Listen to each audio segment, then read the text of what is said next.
सुप्रभात विद्यार्थियों, मैं अमित कुमार सिंघल टीजीटी हिंदी केंद्रीय विद्यालय दिरांग। आज हम हमारी पाठ्य पुस्तक क्षितिज भाग 1 में जगदीश चंद्र माथुर द्वारा रचित रीढ़ की हड्डी एकांकी पढ़ेंगे। अब ये एकांकी क्या होता है? एकांकी एक जोड़ अंक, यानी जो नाटक होता है वो 2-3 अंकों में होता है, और जब वो एक ही अंक का हो तो वो क्या हो जाता है? एकांकी। और ये रीढ़ की हड्डी पाठ किसने लिखा है? जगदीश चंद्र माथुर ने लिखा है। तो इनका जीवन परिचय हम इस पाठ्य पुस्तक के माध्यम से पढ़ेंगे।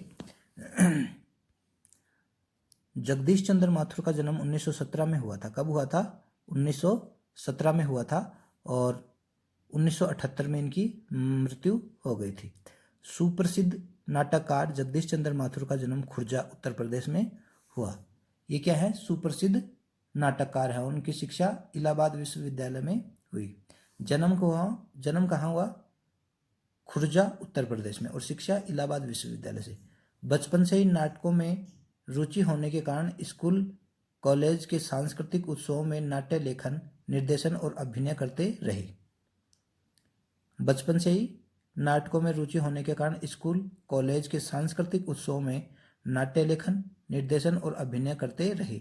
आगे चलकर यही शौक सर्जन में परिणित हो गया। मतलब ये नाटककार बन गए। जगदीश चंद्र माथुर के नाटकों में विविधता है। ऐतिहासिक नाटकों के साथ साथ उन्होंने सामाजिक समस्याओं से जुड़े एकांकी नाटक लिखे हैं। देखिए, यहाँ 2 शब्द हैं, ऐतिहासिक और सामाजिक। ऐतिहासिक और सामाजिक। तो ये ऐतिहासिक तो क्या आ जाएगा? इतिहास जोड़ इक ऐतिहासिक। और ये समाज का समाज जोड़ इक। तो इनमें क्या प्रत्यय हुआ? इक प्रत्यय हुआ, और समाज मूल शब्द है, इतिहास मूल शब्द है। तो ऐतिहासिक नाटकों के साथ साथ इन्होंने सामाजिक समस्याओं से जुड़े एकांकी नाटक लिखे हैं। किन्होंने? जगदीश चंद्र माथुर ने। उनके कुछ व्यंग्य प्रधान एकांकी चर्चित रहे हैं। प्रमुख कृतियां कौन कौन सी हैं? कोणार्क, दशरथ नंदन, शारदिया, पहला राजा। ये क्या है? नाटक है। भोर का तारा, ओ मेरे मन, ये क्या है? एकांकी संग्रह है। क्या है? एकांकियों का संग्रह है।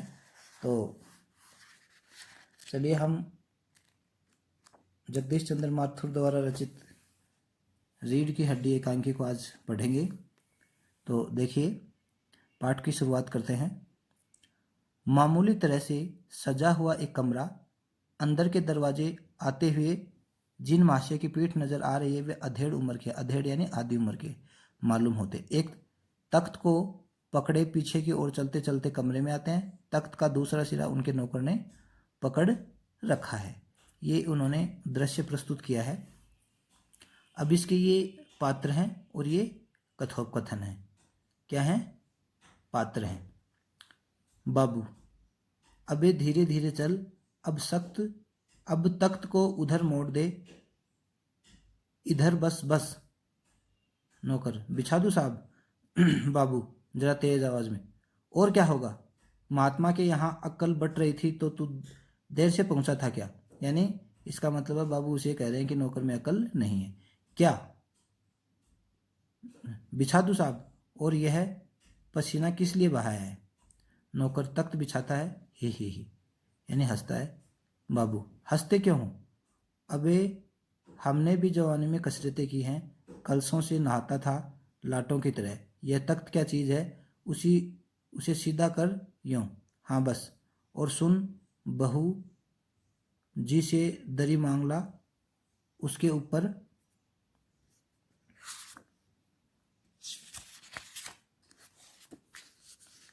ऊपर बिछाने के लिए चद्दर भी कल धो, जो धोबी के यहाँ से आई है वही नौकर जाता है।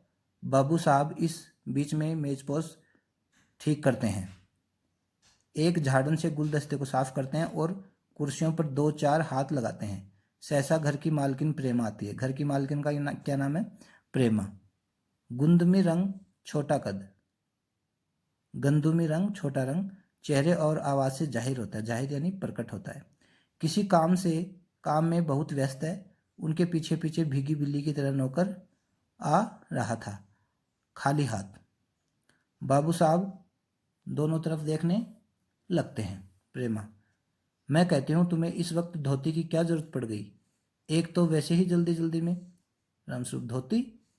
प्रेमा, हाँ, अभी तो बदल कर आए हो और फिर न जाने किस लिए। रामस्वरूप, लेकिन तुमसे धोती मांगी किसने? प्रेमा, यही तो कह रहा था रतन। रामस्वरूप, क्यों बेरतन, तेरे कानों में डांट लगी है क्या? मैंने कहा था धोबी के यहाँ से चद्दर आई है, उसे मांग ला। अब तेरे लिए दूसरा दिमाग कहाँ से लाऊं? उल्लू कहेंगे। उल्लू कहेंगे यानी मतलब मूर्ख कहेंगे। प्रेमा, अच्छा, जा पूजा वाली कोठरी से लकड़ी के बक्स के ऊपर धुले हुए कपड़े रखे हैं, उन्हीं में से एक चद्दर उठा ला। कौन कहती है? प्रेमा। रतन, और दरी। ये रतन कौन है? नौकर है। प्रेमा कौन है? घर की मालकिन है। रतन, और दरी? प्रेमा, दरी यहीं तो रखी है कोने में, वह पड़ी तो है। रामस्वरूप दरी उठाते हुए, और बीबी जी के कमरे से हारमोनियम उठा ला और सितार भी। जल्दी जा। रतन जाता है। पति पत्नी तख्त पर दरी बिछाते हैं। पति पत्नी क्या करते हैं? तख्त पे दरी बिछाते हैं। प्रेमा, लेकिन वह तुम्हारी लाडली बेटी तो मुंह फुलाई पड़ी है। प्रेमा क्या कहती है कि वह तुम्हारी लाडली बेटी तो मुंह फुलाई पड़ी है। मुंह फुलाना, नाराज होना। रामस्वरूप, ये रामस्वरूप क्या है? लड़की का पिता है। मुंह फैलाए, और तुम उसकी माँ किस मर्ज की दवा हो? जैसे तैसे करके तो वे लोग पकड़ में आए हैं। अब तुम्हारी बेवकूफ़ी से सारी मेहनत बेकार जाए तो मुझे दोष मत देना। यानी रामस्वरूप ये कह रहे हैं कि जो लड़के वाले शंकर और शंकर के पिता गोपाल प्रसाद बड़ी मुश्किल से हाथ आए हैं, और अगर ये हाथ से निकल गए तो फिर मुझे दोष मत देना। प्रेमा, तो मैं क्या करूं? सारा जतन करके तो हार गई। तुम्ही ने उसे पढ़ा लिखा कर इतना सिर पर चढ़ा रखा। ये देखिए, ये थोड़ा सा विचारों की कमतर प्रधानता प्रतीत होती है। देखिए, तुम्ही ने उसे पढ़ा लिखा कर इतना सिर पर चढ़ा रखा है। कोई भी व्यक्ति अपने स्वभाव से सर पे चढ़ता है, न कि पढ़े लिखे होने का कोई अर्थ नहीं है। अनपढ़ भी सर पे चढ़ सकता है। मेरी समझ में तो यह है, पढ़ाई लिखाई के जंजाल आते ही नहीं। अपना जमाना अच्छा था, आ ई पढ़ ली, गिनती सीख ली, और बहुत हुआ तो स्त्री सुबोधिनी पढ़ ली। सच पूछो तो स्त्री सुबोधिनी में ऐसी ऐसी बातें लिखी हैं, ऐसी बातें कि क्या तुम्हारी BA MA की पढ़ाई होगी। और आजकल के तो लक्षण ही अनोखे हैं। ये देखिए, एक शब्द आया लक्षण। लक्षण, और ये होता है लक्षण। क्या होता है? लक्षण। तो ये लक्षण है, ये तद्भव शब्द है, तद्भव, और ये तत्सम शब्द है। क्या है? तत्सम शब्द है। लक्षण, लक्षण यानी लक्षण। लक्षण ही अनोखे हैं, और आजकल के तो लक्षण ही अनोखे हैं। रामस्वरूप, ग्रामोफोन बाजा होता है ना? प्रेमा, क्यों?